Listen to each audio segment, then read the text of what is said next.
Hola amigos, que tengan un tremendo hiper mega saludazo con doble Z saludazo de Cusatón. Oramos a nuestro Padre Celestial para que los ciegos vean y los presos recobren la libertad y para que las familias estén unidas en la verdad y no divididas por la mentira. En el nombre de Jesús, amén. Bueno amigos, mientras hacía este video han ocurrido varias cosas, sobre todo en Estados Unidos, pero también en Colombia o Columbia. Y qué curioso, ¿verdad? Porque son dos países unidos por el nombre, aunque no parezca. Porque recordamos que anteriormente, hace 50 o 70 años, a Estados Unidos se le llamaba Miss Columbia. Miss Columbia era una mujer que representaba a América. Ella era dibujada con su gorro frigio, el gorro de la masonería, pero también el gorro de la revolución. Miss Columbia es el demonio Lamia o Lilith, es Marianne, es la mujer revoltosa, es este espíritu de revolución con el cual nosotros no podemos estar de acuerdo en lo absoluto. Pero, como ya les había dicho en varios videos, Estados Unidos se encamina a una revolución en donde va a entregar su corona gustosa y voluntariamente a el Vaticano. Sin embargo, amigos, como ya describimos en el ritual satánico de Miss Universo, Miss Columbia representa a Estados Unidos, pero también vemos hoy al país de Sudamérica llamado Colombia, que también tiene un suceso muy similar al que ocurrió en Estados Unidos, en donde un hombre fue aprisionado por dos policías que se le montaron encima y con sus rodillas lo asfixiaron, creo que así dice la noticia. Finalmente el hombre supuestamente murió. El caso es que esto desató el caos social, la inestabilidad, la revolución también en Colombia, que es un país cuyo nombre es dado en honor a la diosa Columbia, al demonio Lamia, a Marianne. Por lo tanto, amigos, no nos puede más que impresionar el destino similar de estos países.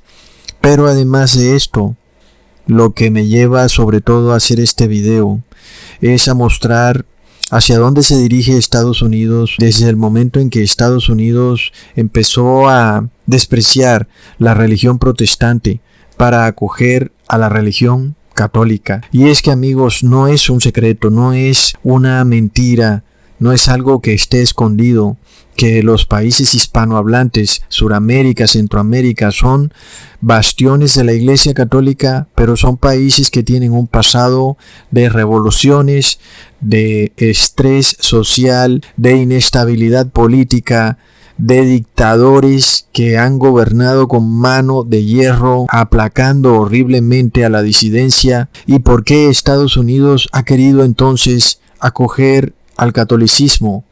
¿Acaso no entiende Estados Unidos que lo que sigue es compartir el destino que han tenido las naciones católicas? Un destino de caos, de violencia, de inequidad social, de vandalismo total. Es algo que está a plena vista. Vemos a México como uno de los países más católicos del mundo y la violencia en México es rampante. Y entonces, amigos, es eso lo que Estados Unidos ha querido escoger. Es tremendo. Sin embargo, por supuesto, nosotros no estamos en lo absoluto de acuerdo con ningún tipo de derrocamiento de ningún gobernante, pero sabemos que hay una secta poderosa y secreta e internacional llamada la masonería, que orquesta todos estos sucesos para lograr instaurar de nuevo aquel viejo orden que ahora le llaman nuevo orden, y es en el cual la Iglesia Católica retoma su poder y volvemos de nuevo a como estábamos en la Edad Media, en donde la Iglesia Católica gobernaba con mano de hierro al lado de los reyes. Es algo lamentable, amigos, pero es lo que sigue después de la guerra civil, del caos social, y es lo que también viene para Estados Unidos. Una nación que es innegable, parecía inmune a las guerras civiles y al caos social, al vandalismo característico de Sudamérica, de Centroamérica. Es decir, estas cosas que ocurrían en Sudamérica, donde la gente le tiraba piedra a las propiedades del Estado. Esto es muy característico de Sudamérica, eso nunca se veía en Estados Unidos. Y de repente hoy lo estamos viendo en Estados Unidos, pero lamentablemente es la realidad que está viviendo hoy Estados Unidos.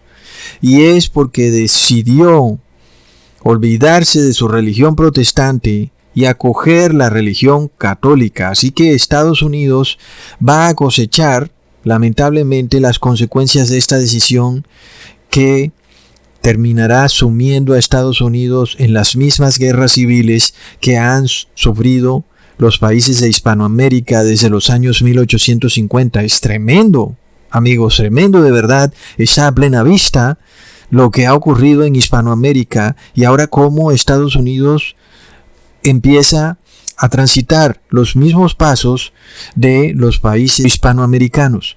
Por eso, en este video vamos a estudiar el por qué, es decir, vamos a llegar al fondo de este asunto a través del estudio bíblico y vamos a entender por qué la religión católica es indudablemente una religión fundamentalmente violenta que lleva a la inequidad social, al caos, a la inestabilidad social, al odio y que desemboca siempre en naciones que tienen guerras civiles, que tienen todo tipo de inequidad e injusticias sociales, violencia de todo tipo, y que finalmente los que han vivido en algunos países de Hispanoamérica saben lo que significa vivir en países que están en esta continua guerra interna, ya sea por un motivo o por el otro, como vemos por ejemplo el caso de México, en donde inclusive en las calles de algunas ciudades se desatan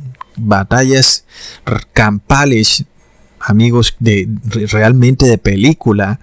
Sin embargo, entonces, amigos, no podemos dejar de estudiar cómo la Iglesia Católica es en sí una religión que lleva a la violencia, que es además una iglesia que tiene ejércitos privados como los Caballeros de Malta y entre otros, por supuesto, para mencionar solo uno. Y vemos que el catolicismo finalmente acolita, promueve todo tipo de guerra civil. Acordémonos de la guerra cristera en México. Amigos, acordémonos de la teología de la liberación en los países de Sudamérica y de Centroamérica. Y entonces Estados Unidos de repente decidió acoger la religión católica como la religión de Estado. Y Estados Unidos va a cosechar lo que ha venido sembrando ya desde hace 70 años o 80 años, ¿verdad? Entonces, amigos, esto es un tema que tiene raíces profundas desde el momento en que las personas aceptan que Jesús ha designado al Papa como su representante en la tierra. Esto lleva a una progresión de doctrinas y el desenlace final de esa progresión de doctrinas erradas lleva finalmente al colapso y la desestabilización de las sociedades. Ahora, lo curioso del caso es que la Iglesia Católica es totalmente consciente de que cuando un país acoge a la Iglesia Católica como religión de Estado, lo que le sobreviene a ese país es violencia. Por esto, el antídoto que la Iglesia Católica propone para esta situación es un gobierno férreo con mano de acero o mano de hierro que aplasta inmediatamente cualquier tipo de disentimiento u oposición, ya sea política o religiosa. En este caso, esto fue lo que hizo la Iglesia Católica con la Inquisición durante la Edad Media, porque era la única manera. Todas estas doctrinas católicas que se vinieron acumulando a través de los centenios en Europa fueron las que llevaron a la terrible inequidad social que se vivía en Francia y que desembocaron finalmente en la Revolución Francesa. Entonces, vamos de a paso, de poco en poco, para entender por qué la doctrina de la Iglesia Católica finalmente lleva a un colapso y a una revolución. Y pronto vamos a ver a Estados Unidos darse un traguito de la copa, del vino del furor del catolicismo, el cual parece que Estados Unidos deseaba probar y lo va a probar, así como los que son hispanohablantes y que han vivido en países de habla hispana, han probado el vino del furor de lo que es la inequidad social, de lo que es un gobierno donde no hay justicia, en donde simplemente hay una guerra interna y hay bandos luchando continuamente internamente en ese país. Es algo desastroso. Muchos norteamericanos no entienden y no saben lo que es tener el privilegio de dormir tranquilo en su casa, sin patios que tengan cercas, ni vidrios con rejas, ni cercas con alambres de púa, o con todo tipo de alarmas y perros bravos, es decir, todo tipo de medidas de seguridad. Muchos de los norteamericanos no tienen idea de lo que es eso y están muy pronto a saber cómo es vivir en un estado de miedo continuo, como les ha tocado a los habitantes de Sudamérica a través de las décadas, amigos. Por tanto, no es un secreto. Estas naciones que acogen el catolicismo terminan en todo tipo de guerra interna y de una lucha de clase social, amigos. Siempre va a ocurrir. Por tanto, amigos, recordemos que así como ocurría en el Israel de los tiempos de Jesús, en donde los fariseos ostentaban el poder religioso, político y económico, hoy son los masones, que son caballeros templarios que están al servicio de la Iglesia Católica, quienes ostentan el poder religioso, político y económico. Esto es innegable, están en todos los países. En Estados Unidos es lo mismo y por supuesto que su anhelo es que la Iglesia Católica retome el poder que perdió durante la Revolución Francesa. Hoy en día, este grupo de la masonería está viendo cómo su poder está siendo amenazado, sobre todo porque en YouTube se le están sacando los trapos al aire a esta secta y obviamente ellos ven su poder económico y político amenazado, su mundo de riqueza y prosperidad desestabilizado y por tanto ellos prefieren desestabilizar las naciones para instaurar un nuevo régimen, lo que han llamado un nuevo orden mundial. Ahora, si tú piensas que el coronavirus no fue suficiente para derribar las constituciones, vas a ver lo que puede causar una revolución. Y los caballeros templarios vienen desde la Edad Media, ellos vienen traspasándose su riqueza de generación en generación y han venido pasando desapercibidos, aprovechando el supuesto capitalismo y la abundancia de dinero y hoy han acumulado toda esta riqueza que viene de la usurpación de propiedades y tierra que hicieron durante la Edad Media, en donde las propiedades y las tierras de los verdaderos cristianos eran despojadas y estos caballeros templarios se apropiaban de todo. Y hoy, por tanto, son los dueños de bancos, de empresas multinacionales. Así que lo que viene para Estados Unidos indudablemente es el colapso. Pero bueno, retomando entonces el por qué el catolicismo conlleva a una sociedad, a un país, al colapso social, tenemos que acordarnos de cómo los fariseos también llevaron a su nación al colapso social. Es decir, los fariseos ostentaban el poder religioso, político y económico en Israel y sencillamente los fariseos, los líderes religiosos de Israel, fueron los culpables absolutos de la devastación total que sufrió Jerusalén y cómo el templo fue totalmente arrasado y no quedó piedra sobre piedra tal como lo había profetizado Jesús. ¿Por qué? Porque estos fariseos usaron la religión para enriquecerse y enriquecerse y enriquecerse y al mismo tiempo ponían leyes religiosas sobre las personas imposibles de llevar y como si fuera poco, los fariseos, viendo la inestabilidad social en la que vivían, culpaban de todas esas cosas al Imperio Romano e incitaron al pueblo a rebelarse contra el Imperio Romano y finalmente el Imperio Romano arrasó por completo a Jerusalén. Amigos, hoy en día vemos esto repetirse y vemos cómo la Iglesia Católica, a través de su orden de caballeros templarios, que es la masonería, ostentan el poder político, económico y religioso, y han venido acumulando riqueza sobre riqueza a través de sus generaciones, hasta el punto de que las naciones están sumidas en una inequidad social rampante. Pero, sin embargo, esas personas están dispuestas a hundir a las naciones en una revolución, en un caos social, sobre todo para abolir las modernas constituciones y hacer que las personas pierdan sus derechos civiles e instaurar de nuevo la Inquisición de la Edad Media. ¡Es tremendo! Recordemos que ese mismo era su objetivo durante la Revolución Francesa, y por esa causa quisieron sumir a París en el reino del terror para instaurar ese nuevo orden, esa nueva Inquisición, devolverle el poder que el Papa tenía antes de la Reforma, cuando Martín Lutero pegó sus 95 tesis a la puerta de una iglesia, y a partir de ese momento la Iglesia Católica empezó a perder poder en toda Europa. Sin embargo, amigos, ya estaban sembradas la semilla de la inequidad social en Europa, y finalmente, durante la Revolución Francesa, la Iglesia Católica cosechó lo que ya venía sembrando desde hace siglos, amigos. Por tanto, tenemos que analizar cómo las doctrinas católicas siempre conllevan a la inequidad social y al caos, ¿ok?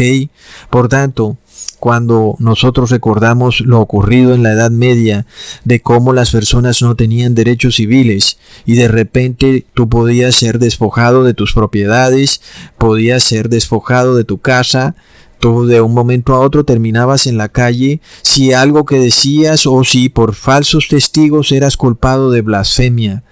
Lo curioso, amigos, es que esto es lo que estos modernos caballeros templarios quieren instaurar de nuevo en el mundo, con tal de evitar que se sigan revelando los oscuros secretos de la masonería. Amigos, es tremendo, ¿ok?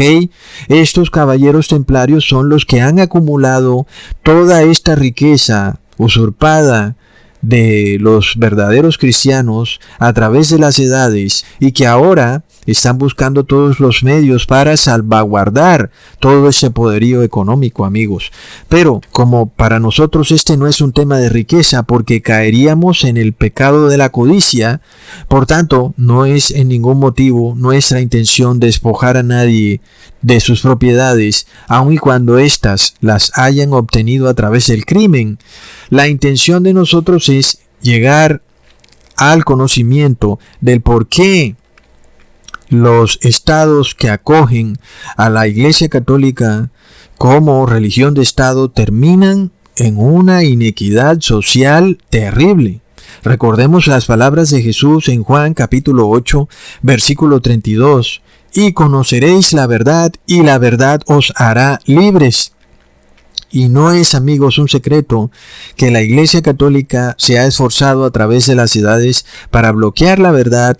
En la Edad Media no te permitían tener una Biblia en tu casa, so pena de que fueras condenado a la hoguera. Y tampoco hoy, amigos, debe sorprendernos que los sistemas educativos enseñan literalmente mentiras, e inclusive enseñan falsa historia, en donde nos dicen que durante la Inquisición la Iglesia Católica lo que perseguía eran brujas y hechiceros de mala muerte, cuando en realidad la Iglesia Católica persiguió a verdaderos cristianos cuya única intención era leer la Biblia, y que obtuvieron el conocimiento que los hizo libres, pero que les ganó el odio del poder religioso de la época. Entonces, es coincidencia, amigos, que Hispanoamérica sea una de las regiones con más ignorancia. Y he aquí que es también una de las regiones donde más prospera la Iglesia Católica, es decir, Suramérica, Centroamérica es el bastión de la Iglesia Católica. ¿Acaso es casualidad que el Papa sea hispano? De verdad que no. Luego, otra característica que permite esto es la ignorancia y luego la pobreza. Donde hay pobreza hay ignorancia y donde hay ignorancia, ahí está la Iglesia Católica para insertar sus dogmas. Este cóctel mortal que pisotea a los hombres con pies de hierro es un cóctel de ignorancia y pobreza que lleva a la oscuridad y a la esclavitud. Por otro lado, están las personas que se creen muy soberbias porque piensan que terminaron la universidad, que tienen cierto grado de conocimiento, se creen ilustradas y andan por ahí con su soberbia, no sabiendo que son ignorantes y que no conocen la Biblia y no la han leído. Pero las palabras de Jesús son tan contundentes que no se pueden pronunciar a la ligera. Leamos en Mateo 22, versículo 29. Erráis ignorando las Escrituras y el poder de Dios. Es tremendo. El que no conoce la Biblia simplemente va a error. Su vida se va al traste. Y no hablo de alguien que termina en la drogadicción, sino de aquella persona que se cree estudiada, pero que resulta que es ignorante de las Escrituras y termina perdiendo su redención eterna por vivir en una mentira de las religiones.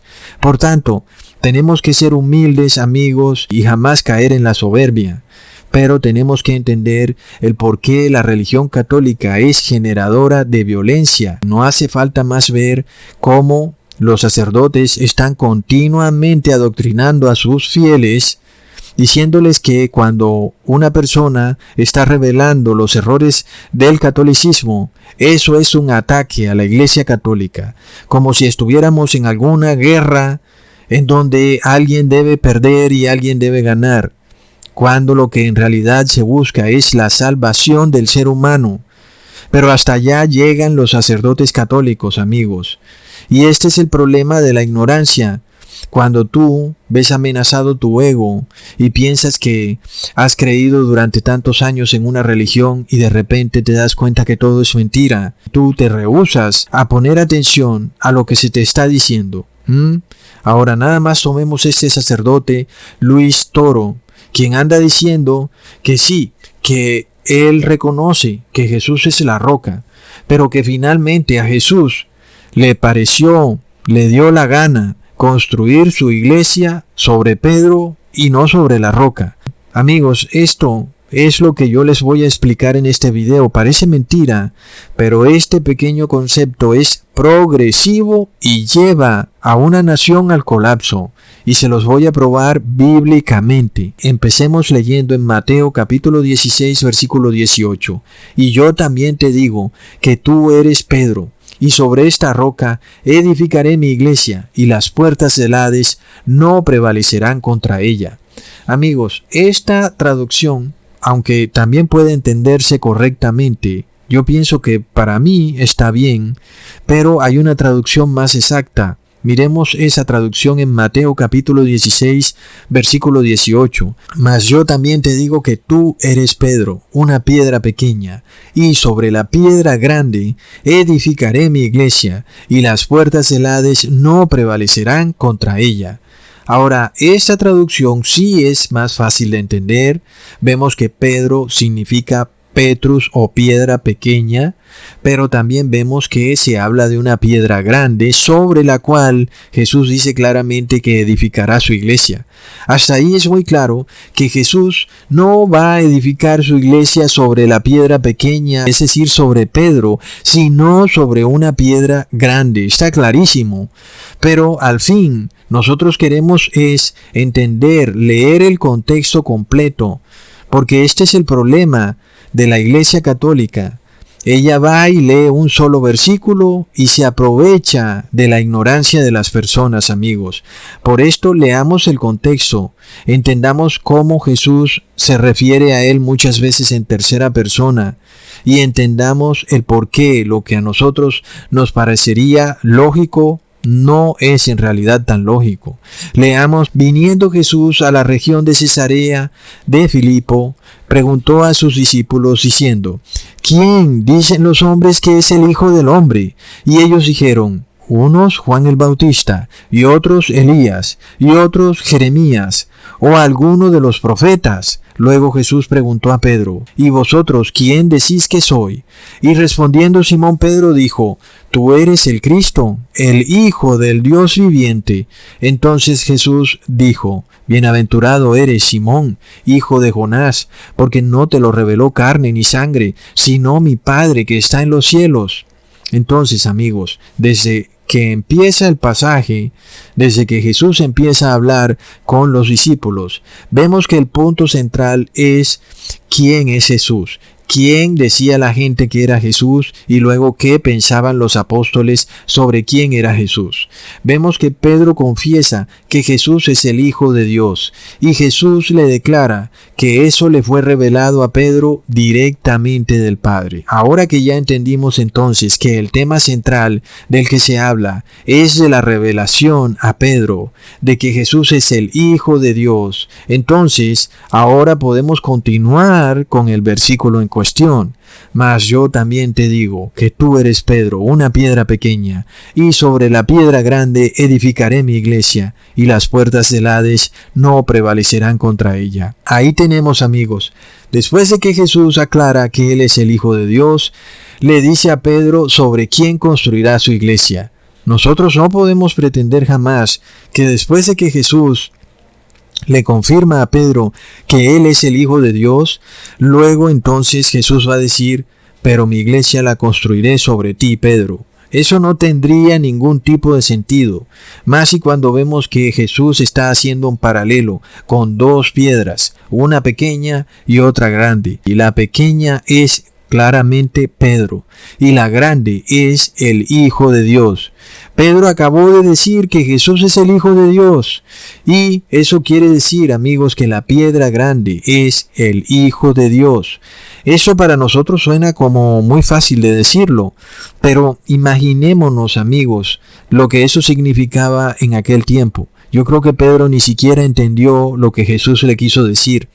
Cuando Jesús le estaba revelando a Pedro que la iglesia actual, la que él había conocido toda su vida, la de los fariseos, la de los líderes religiosos de la tribu de Levi, que oficiaban sus ceremonias en el templo, de repente iba a ser totalmente destruida o reemplazada por una nueva iglesia que ahora estaría construida sobre una roca grande, que era el Hijo de Dios. Amigos, esto tenía una importancia tremenda, porque recordemos que los líderes religiosos no creían en el Hijo de Dios. Así que de seguro, de repente Pedro no entendió claramente las palabras de Jesús, pero las palabras de Jesús indicaban que Jerusalén no podía ser más aquella ciudad a donde venían las personas a obtener la salvación. Tremendo, amigos. Ahora, amigos, como ya les dije antes, la culpa de todo esto no es de Jesús, porque a Jesús se le atribuye el ser un revolucionario. Pero Jesús no fue un revolucionario, eso es una gran calumnia. Los que llevaron al colapso total a la nación fueron los líderes religiosos.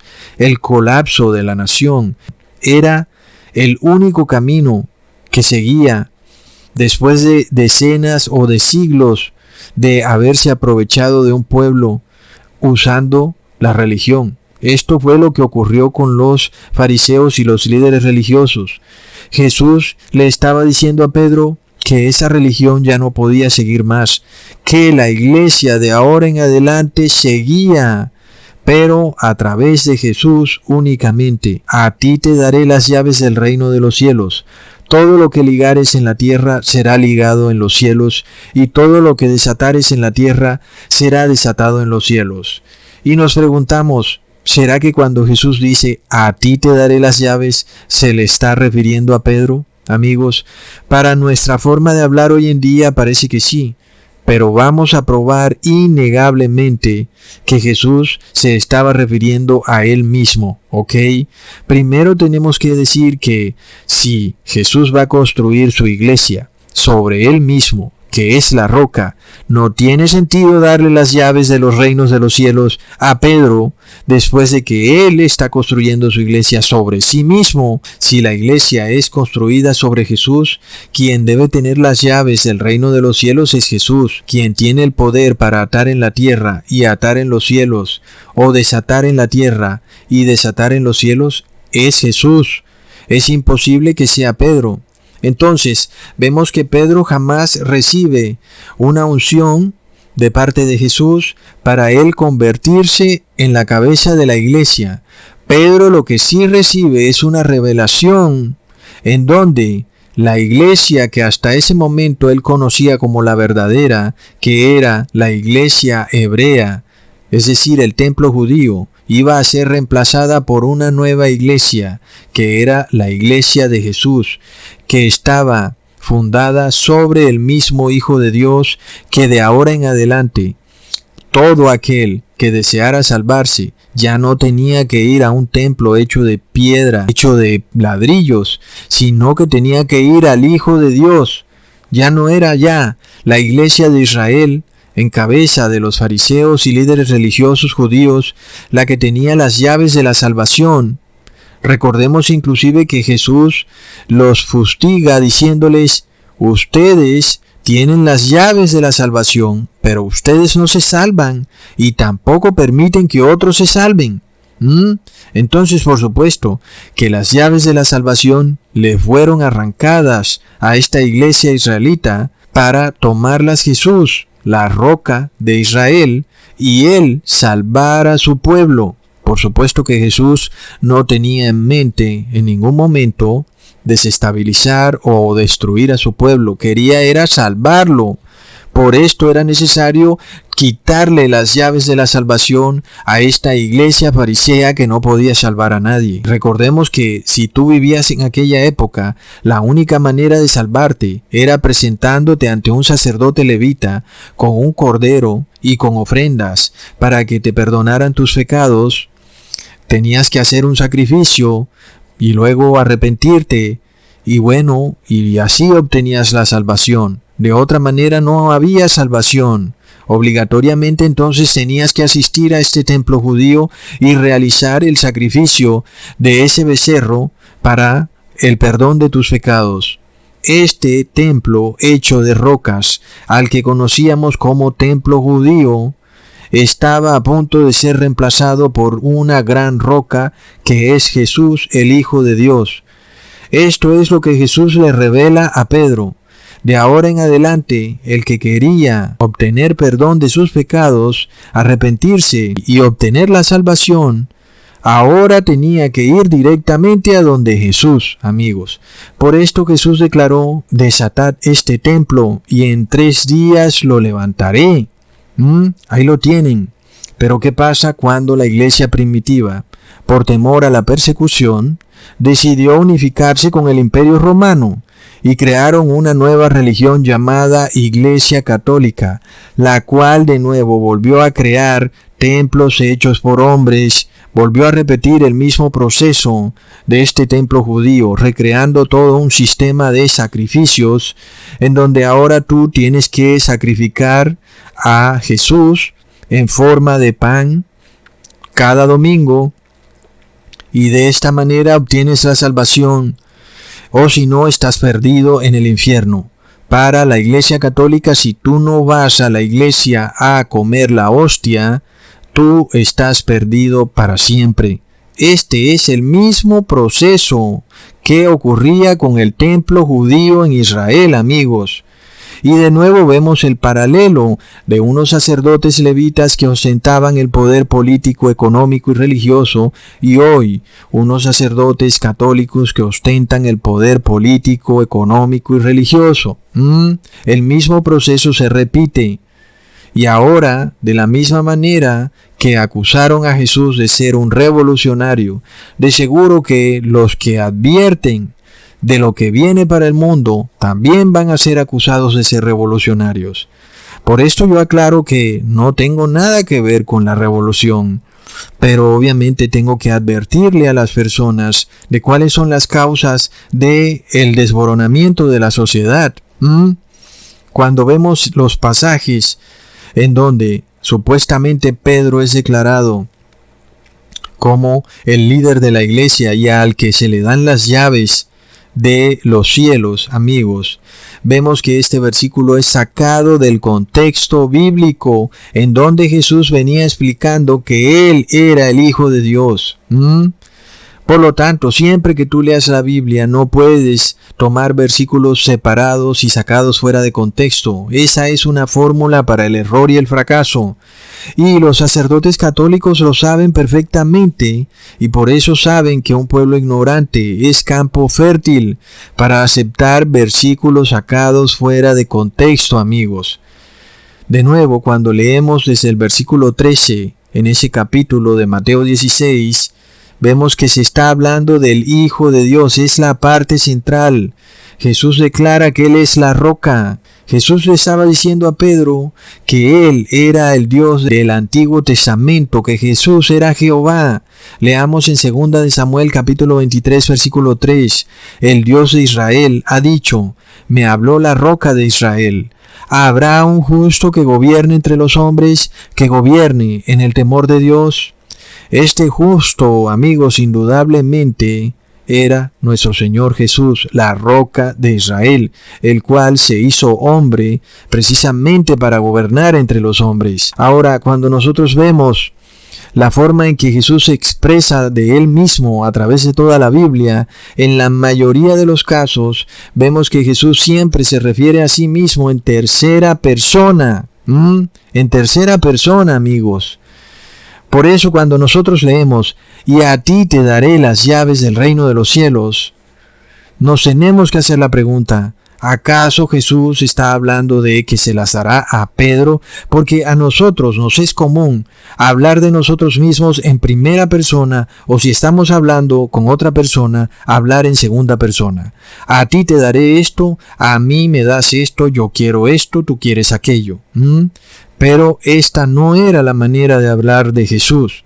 Cuando nosotros tomamos la Biblia de manera coloquial y la leemos de esa manera, por supuesto que caemos inmediatamente en el error, porque no estamos acostumbrados en el proceso semántico que usaba Jesús para establecer sus verdades.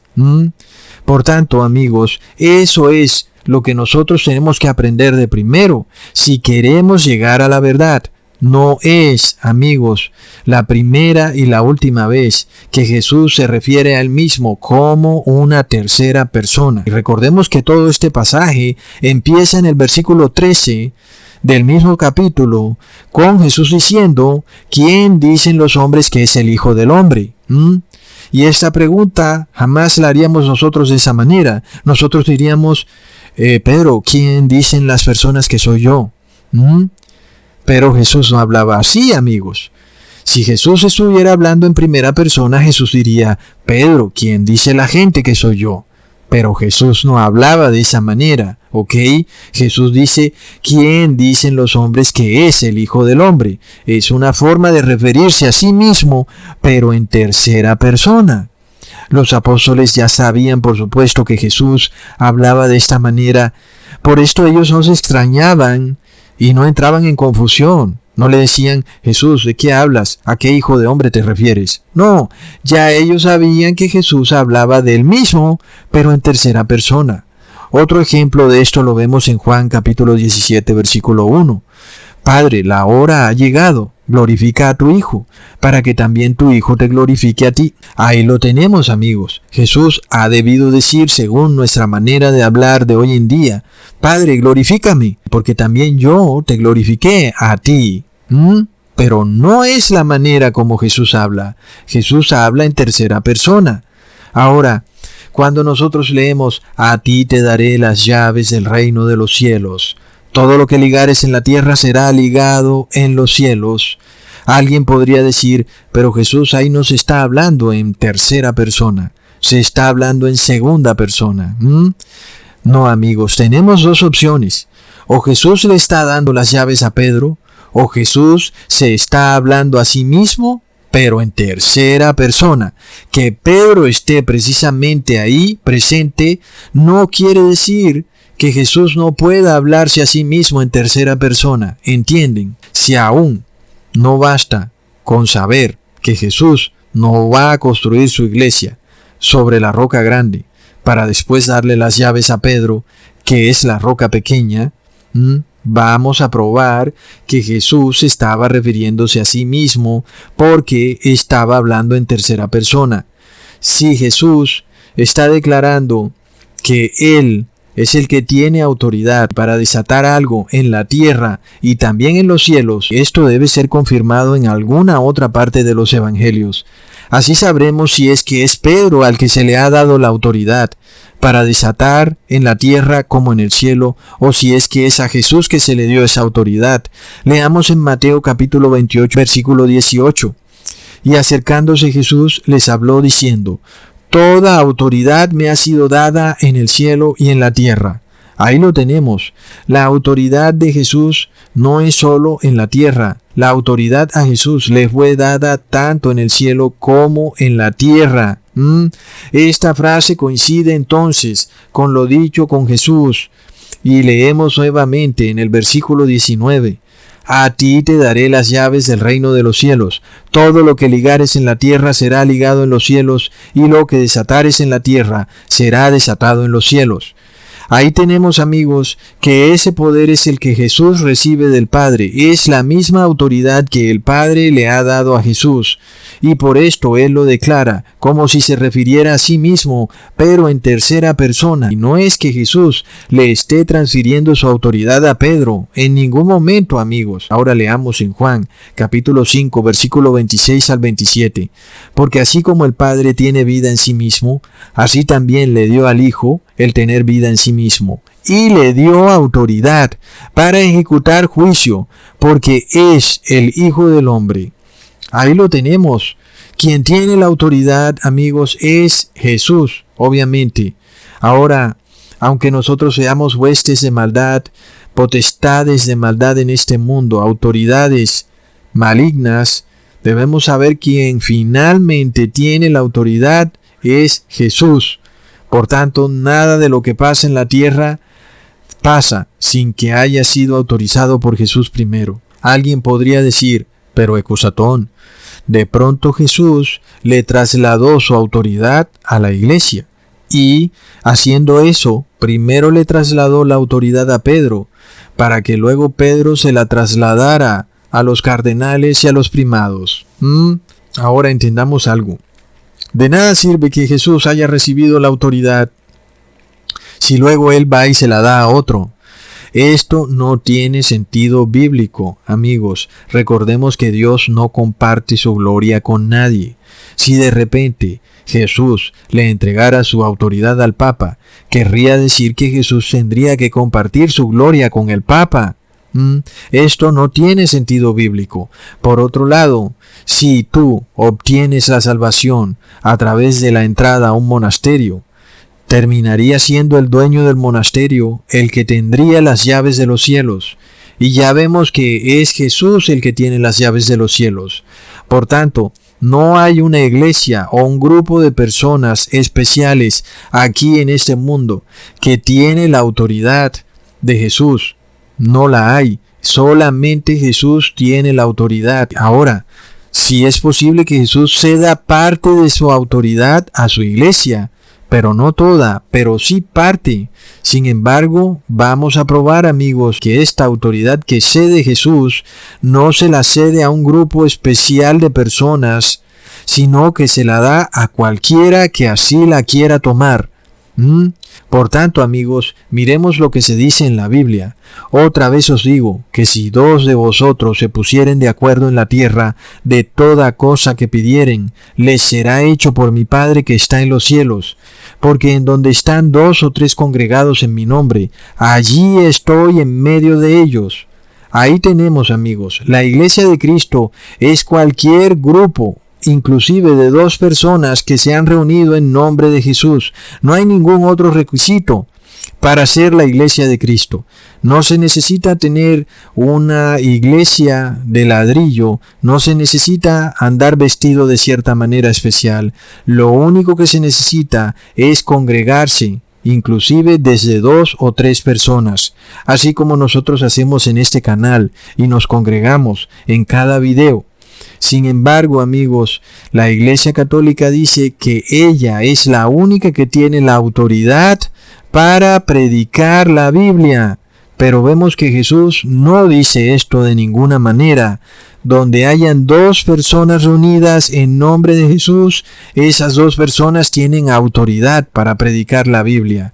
Ahora, como ya les dije desde el principio del video, todo este proceso progresivo de la Iglesia Católica atribuyéndose ella misma el poder para predicar la palabra de Dios es algo que conlleva a una sociedad al colapso. Por esto tenemos que ir demostrando paulatinamente el por qué, por ejemplo, el Papa no puede ser el vicario de Cristo y por qué la Iglesia Católica no puede ser la Iglesia de Cristo. El hecho es que todo el que quiera ser Iglesia de Cristo puede serlo. Jesús dice que con 2 personas que se reúnan a estudiar la Biblia, ahí está la Iglesia, ¿ok?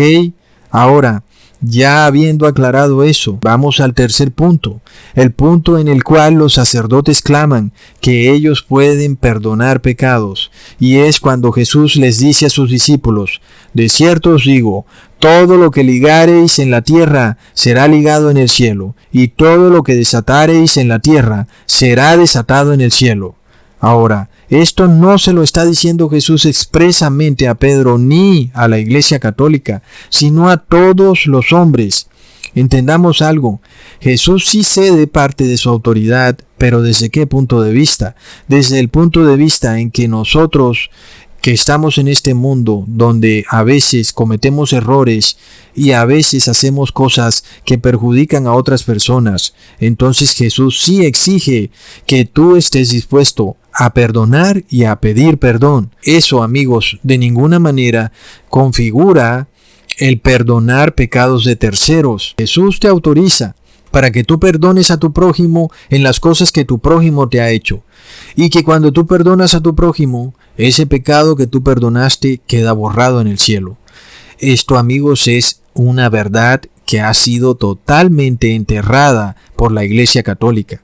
Porque el hecho es que la Iglesia Católica se ufana de que ella puede perdonar cualquier pecado cometido por el hombre a otra persona, siendo que Jesús nos declara que si tú quieres que ese pecado te sea borrado en el cielo, tienes que ir donde aquel al que le causaste daño y pedirle perdón. Ahora te voy a poner un ejemplo para ver si me puedes entender. Supongamos que alguien te roba un dinero y resulta que, tú no perdonas a esa persona porque te robó, pero luego vas y te enteras que esa persona fue a donde un sacerdote católico y el sacerdote católico lo perdonó. Y entonces tú dices, pero ¿cómo así? Es decir, esta persona tenía que venir a donde mí a pedirme perdón y devolverme el dinero. Ahora resulta que un sacerdote católico lo perdonó y resulta que esa persona aún se ha quedado con mi dinero. Entonces ahí, amigos, es donde empieza toda esta inequidad, toda esta injusticia social de la que les he hablado. Cuando la Iglesia Católica se endilga el derecho de perdonar los pecados que otras personas han cometido con terceros, esa es una de las causas más tremendas de la injusticia e inequidad social que sobreviene a una democracia, amigos.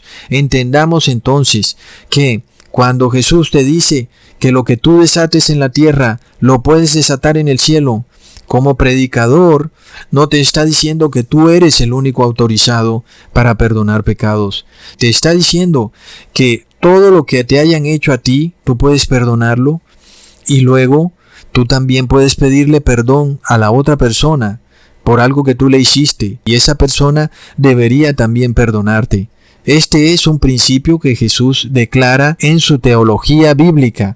Jesús jamás está declarando que alguien pueda perdonar los pecados de un tercero. Te pongo otro ejemplo. Tú vas a donde un cura católico y le dices, señor cura, ayer me robé la bicicleta del vecino y la vendí. Señor cura, absuélvame. Y el cura dice, hijo, yo te absuelvo.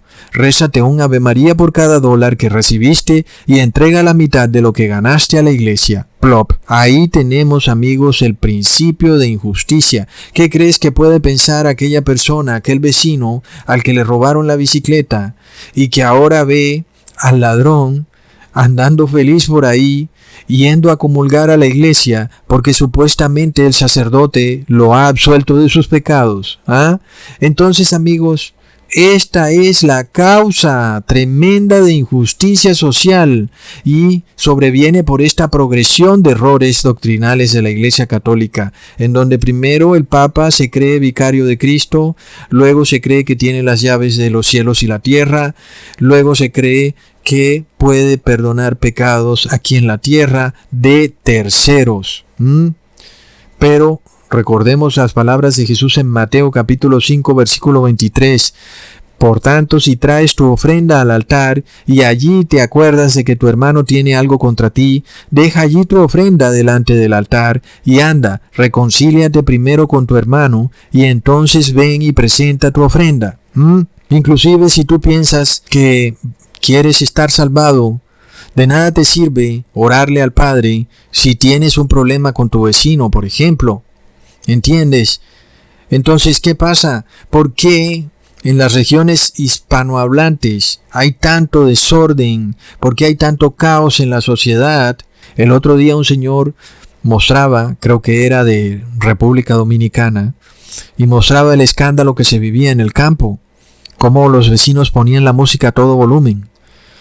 Y esto, amigos, se debe precisamente a estas naciones que tienen esta doctrina católica, en la cual las personas piensan que un tercero puede absolverlos de los pecados que ellos cometen con otra persona. De esta manera, si yo vengo y quiero hacer una fiesta, subo la música a todo volumen, el vecino esa noche no puede dormir, y luego al día siguiente yo voy y me confieso con un sacerdote católico.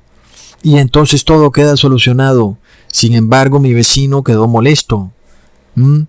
Entonces vemos que cuando en una nación hay un respeto por no molestar a tu vecino, porque eso te impide llegar a la salvación. Cuando una nación entiende que tú no debes tener ningún conflicto con tu vecino, porque tú entonces no puedes obtener la salvación. Esa nación vive en paz. Y eso fue lo que vimos con Estados Unidos durante 2 siglos. En el momento en que Estados Unidos se le da por acoger el catolicismo, entonces ahora lo que vemos es que las personas pueden hacer algo en contra de terceros y luego creen que pueden estar absueltos. Y por esto vemos a esta nación yendo a un caos social. Este asunto es poco analizado en nuestra sociedad, pero pensamos, ¿puede una sociedad que funciona de esa manera tener paz cuando una religión se declara con el poder de absolver lo que tú le hayas hecho a un tercero? Es decir, nada más ponte a pensar en lo que eso significa. Ponte a pensar que tu vecino se vuela la cerca, se roba algo de tu césped, y luego va y se confiesa con un sacerdote católico y resulta que no ha pasado nada. Lo que nos dice la Biblia es que ese vecino tiene que ir a pedirte perdón a ti, devolverte lo que se robó y lograr llegar a un acuerdo contigo en donde tú lo perdones. Ese es el verdadero sentido bíblico de lo que Jesús está exponiendo. Entonces, amigos, todo pecado que nosotros cometemos queda registrado en el cielo. La única forma de desatarlo es primero desatándolo en la tierra. Si cometiste ese pecado en contra de tu prójimo, tienes que lograr el perdón de tu prójimo. Y por supuesto, si tu prójimo es cristiano, él también le conviene perdonarte. Porque entendamos algo, tú no puedes orarle al Padre, Padre, perdona mis pecados, cuando resulta que tú no has perdonado las ofensas que te han hecho a ti otras personas. Entonces este principio es el que Jesús te está mostrando. Si tú dices, Padre nuestro, perdona nuestros pecados así como nosotros perdonamos a los que nos ofenden, pero resulta que tú no perdonas a los que te ofenden, entonces obviamente algo anda mal. Entonces a eso es lo que se refiere Jesús. Si tú quieres perdonar, perdona. Si tú tienes un problema con tu prójimo, antes de orarle al Padre, ponte de acuerdo con tu prójimo. Lo que tú desates en la tierra quedará desatado en el cielo. Aquel pecado que tú cometiste contra tu prójimo queda borrado en el momento en que tu prójimo te perdona. Y también funciona a la inversa. Ahora, si a ti te cuesta trabajo pedirle perdón a aquel que tú mancillaste, entonces te das cuenta que es algo que se debe considerar antes. En el momento en que tú dices, wow, ¿de qué me sirve subirle a la música si mañana voy a tener que salirle a pedir perdón a la vecina y voy a tener que ver qué hago para que ella me perdone? Entonces, ahí vemos cómo esto es un principio autorregulador que trae paz y prosperidad a una sociedad. Pero el principio en el cual yo hago lo que me da la gana, no importa lo que le suceda al otro, porque el sacerdote católico me puede absolver en cualquier momento. Este principio trae injusticia social, caos y finalmente trae un colapso, una revolución total, amigos. Es lamentable. Entonces entendemos por qué la Iglesia Católica y los países que acogen el catolicismo terminan generando tanta violencia en una sociedad. Y se debe a esta doctrina. La Iglesia Católica facilita que las personas cometan todo tipo de delitos, robos, que mientan. Pero además recordemos que para la Iglesia Católica hay pecados capitales y hay pecados veniales. Pecados que son pecadillos. Entonces, que tú te robes la gallinita del vecino es un pecadillo, no es un pecado capital. Sin embargo, Jesús te dice, no puedes entrar al templo si tienes un problema con el vecino. Así que es un pecado grave. Sin embargo, no es lo que dice la Iglesia Católica. Entonces el catolicismo trae siempre un malestar social, siempre. Amigos, trae riñas. Ahora, aún, la Iglesia Católica no enseña a devolver lo robado, no lo enseña. Muchas personas piensan que pueden arrepentirse de haber robado y conservar lo que robaron. Y nosotros vemos la crisis de corrupción tan degenerada que hay en Hispanoamérica. Y entonces vemos cómo muchos gobernantes son adoctrinados en la falsa doctrina del buen ladrón, en la cual tú puedes arrepentirte de robar hasta el último momento, así como lo hizo el buen ladrón en el madero al lado de Jesús. Esta, amigos, es la doctrina que lleva a las sociedades al colapso. Es doctrina católica. Por supuesto, entonces, vemos cómo la gente empieza a tener resentimiento. Lo que sobreviene es una división de clases. Personas que se empiezan a enriquecer injustamente día tras día y personas que todos los días son más y más pobres. Esto siembra la semilla de la violencia. Las personas no encuentran la manera de que haya justicia en la sociedad. La Iglesia Católica no encuentra tampoco ni tiene las herramientas para lograr que en la sociedad se dé la justicia verdadera. Hasta pronto, amigos.